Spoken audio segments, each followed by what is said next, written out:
Assalamualaikum warahmatullahi wabarakatuh. 50 tahun program pengendalian banjir ganti dengan program GNPDAS. Sesuai pemikiran seorang master dan 3 orang profesor doktor. Karena program pengendalian banjir selama 25 tahun terbukti banjir semakin meningkat, ini dari 97 ke 3052, 25 tahun. Jadi kenaikannya 3146%. Kalau dievaluasi oleh seorang inspektorat atau pemeriksa keuangan, program dilaksanakan selama 25 tahun, kok kejadian banjir semakin meningkat, yang luar biasa, sampai 3146%. Ini indikator atau ciri-ciri terjadi kegagalan dengan program tersebut, yang semestinya secara logika dan matematika kejadian banjir indikatornya harus menurun karena sudah dilakukan kegiatan pengendalian banjir selama 25 tahun. Nah, ini korban selama 15 tahun 2008 sampai 2023 meninggal 12.170 orang, menderita dan mengungsi 41.224.712 orang. Nah, ini gara-gara meningkat, korban juga banyak sekali. Nah, alhamdulillah wa syukurillah, solusi banjir yang benar sudah saya informasikan, yaitu dari hasil penelitian yang sukses dilaksanakan secara nasional dengan program GNPDAS, Gerakan Nasional Pemulihan DAS, mulai tahun 2019 dan seterusnya. Ini adalah hasil penelitian oleh Profesor Dr. Irfan Budi Pramono, bedah buku dibahas oleh Profesor Dr. Hidayat Pawitan dari IPB, dosen IPB, dan saya sendiri pembahas kedua, Joko Suryanto. Nah, ini inti dari buku ini, harus ada perubahan paradigma. Perlu disosialisasikan perubahan paradigma dari mengalirkan menjadi meresapkan, dan dari mengelola sungai menjadi mengelola daerah aliran sungai atau DAS. Nah, ini jadi GNPDAS ini mencegah bencana banjir, kekeringan, dan tanah longsor. Dan ini juga sesuai dengan pemahaman saya menyimpan hujan sesuai Al-Quran surat Ar-Ra'd ayat 17 dan juga sesuai dengan Permen PU nomor 12 tahun 2014. Nah, ini Permen PU. Jadi dapat disimpulkan bahwa reformasi drainase yang diperlukan adalah membalikkan pola pikir masyarakat dan pengambil keputusan serta akademisi bahwa apa yang dilakukan masyarakat, pemerintah, termasuk para akademisi yang mengembangkan drainase pengatusan justru sebenarnya bersifat destruktif. Itu menghancurkan, memusnahkan, seperti ini. Jadi perubahan paradigma itu dari membuang hujan menjadi meresapkan hujan, membalikkan pola pikir. Dan tadi ketiga komponen, masyarakat, pemerintah, dan akademisi. Seperti ini, membuang hujan, ini kita beralih kepada yang bermanfaat bagi manusia, yaitu meresapkan hujan. Ini pemahaman saya dalam surat Ar-Ra'd ayat 17 Al-Quran. Adapun yang Adapun buih itu akan hilang sebagai sesuatu yang tak ada harganya. Ini perumpamaan hilang. Tadi kalau dibuang, hujan itu hilang. Ini batil. Adapun yang memberi manfaat kepada manusia, maka ia tetap di bumi. Nah, ini yang menetap di bumi, yaitu meresapkan. Nah, ini sesuai tadi dengan penelitian Pak Irfan, kemudian Permen PU, kemudian Al-Quran surat Ar-Ra'd ayat 17. Nah, ini mari kita cermati dari pakar hidrologi dan peneliti Profesor Doktor dan saya sendiri.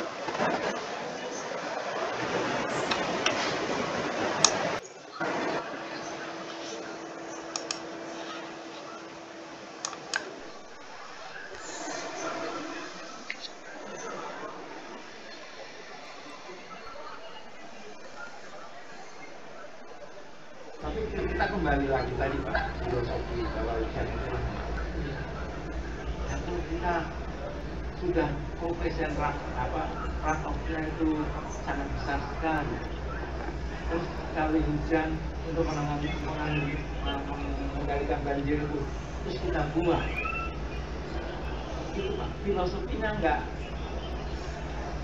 enak Pak, karena hujan itu diperlukan oleh semua makhluk. Ya nanti kita hujan kan cuma 6 bulan. 6 bulan lagi itu kan berdasarkan cadangan yang tadi bisa meresap menjadi aliran Facebook. 6 bulan nggak hujan. Kenapa sungai itu masih ada air? Karena tadi misalkan tadi. Dan kalau tadi nanti misalkan terus ditutup semua, nggak diperbaiki, artinya dampaknya dibiarin. Kalau kita sediakan kanal yang gede-gede, hujan berbuang. Nanti 6 bulan, tadi ramalan oleh Tim Hak tadi yang sebenarnya akan Indonesia tuh di tahun 2025 akan mengurus air. Sebenarnya kebijakan Pak Jokowi sangat bagus. Saya kan kerja di PU terus Pak. PU itu udah puluhan tahun Pak nggak bangun waduk karena alasannya masalah sosialnya tinggi. Nah, seperti contoh waduk gede yang di Jawa Barat itu puluhan tahun Pak nggak dibangun jadi gede. Nah sekarang Pak Jokowi itu ya itu harusnya hujan tampung mungkin Pak. Sekarang Menteri PU yang baru dibagikan setiap tahun bangun 5 waduk. Itu bagus karena memang itu filosofinya itu hujan itu sumber air tawar untuk dimanfaatkan ditampung ya. Semua pertumbuhan akan pertanian maju karena ada air. Kalau nggak ada air itu filosofi sama di hujan harus dikelola.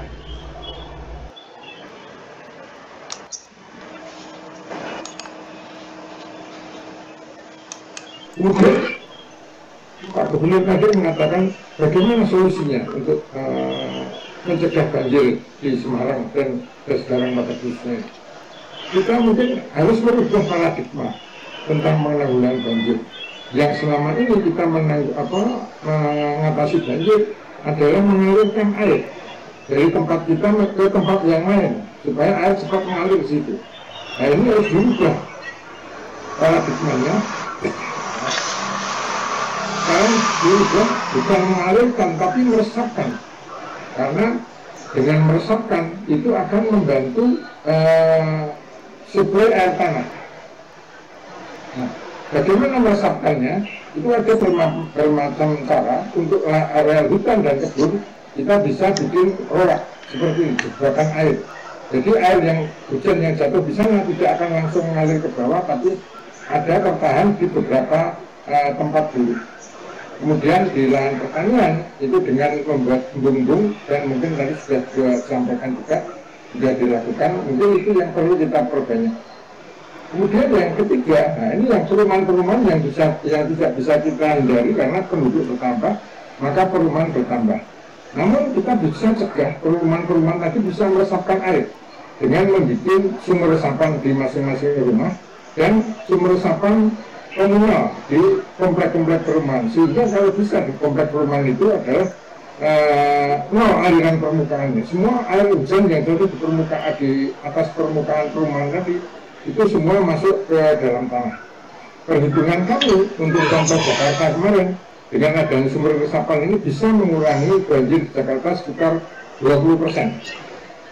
Nah, jadi kita katakan bahwa untuk meresapkan air ke dalam tanah ini itu sebetulnya istilahnya kami istilahkan dengan 4-in-1. Jadi melakukan memasukkan air ke dalam tanah itu yang pertama mengurangi banjir, yang kedua meningkatkan persediaan air tanah, yang ketiga adalah mengurangi penurunan muka tanah, yang keempat ini adalah mengurangi tingkat intrusi air laut.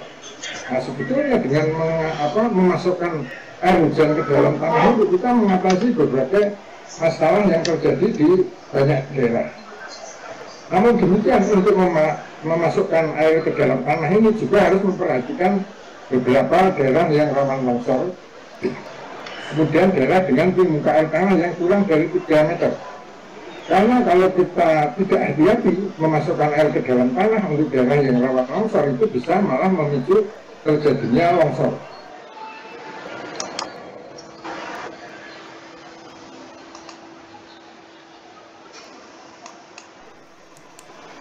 Kemudian kita sekarang reformasi yuk.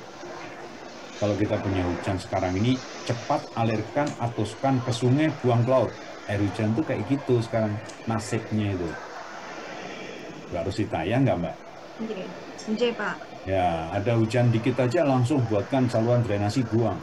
Iya, ini saya kayaknya nih Pak, jadi habis pada sharing session sore ini, teman-teman, Bapak Ibu sekalian, besok pada nampung air hujan di depan rumah. Ya, untuk buat kopi. Cobalah kopi dengan air hujan tuh rasanya lebih asli daripada dengan air sumur. Lebih asli kopinya kena. Saya setiap pagi minum air kopi dengan hujan loh. Ya, asik banget. Coba aja Bapak Ibu sekalian. Don't worry about that ya. Ini kita buang, artinya kita buang. Akhirnya ya buang semua, buang-buang ya kayak gini. Ya, terus gini.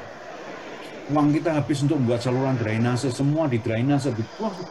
Air hujan tuh diresapkan, ditampung. Jangan dibuang seperti ini. Pemerintah juga harus menyadari, tidak semua dana itu untuk drainasi. Kalau Bogor itu drainasi diperbaiki, Jakarta tenggelam.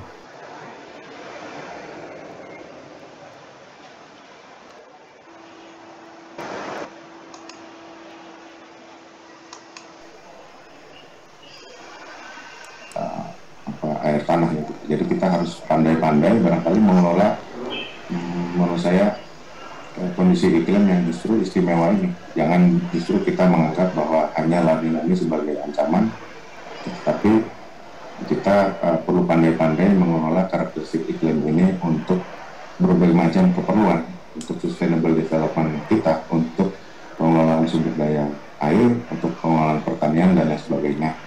Itu justru ini kesempatan yang dari karakteristik iklim yang sebenarnya sangat baik bisa kita manfaatkan bersama dan bisa kita kelola bersama gitu.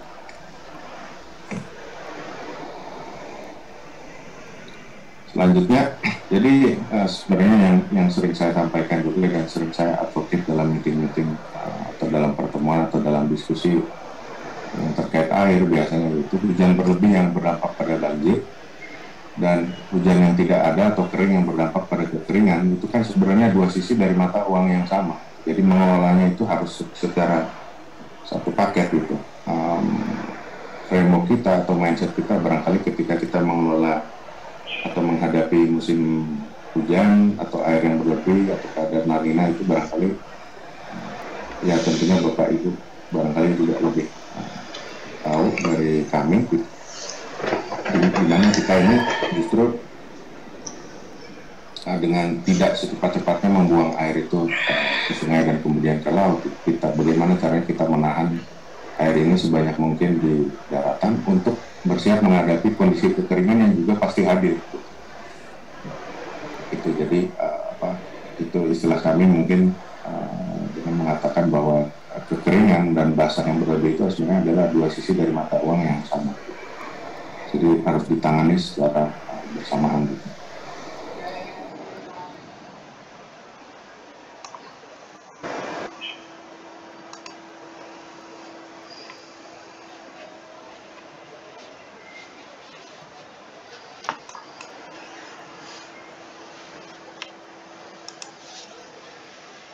sebagainya, yang jelas kita tahu bahwa bencana akan naik terus. Tapi bagaimana kita mengatasi mitigasi bencana? Terus jalankan saja dengan fokus pada manusia.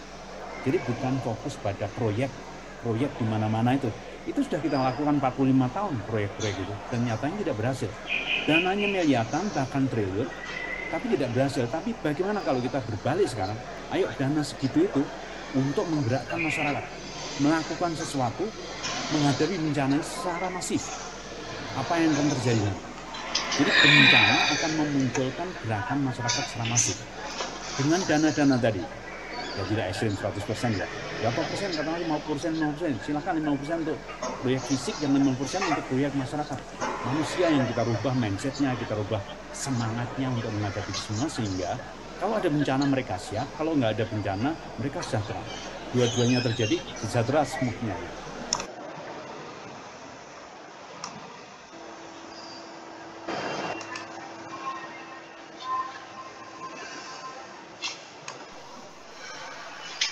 Saya kira itu, Pak, kesimpulannya adalah bencana banjir, keringan, dan polusi dapat mengungkit gerakan masyarakat untuk tidak menyerah, justru melakukan gerakan untuk menanggulangi bencana berkelanjutan sekaligus meningkatkan kesejahteraan mereka.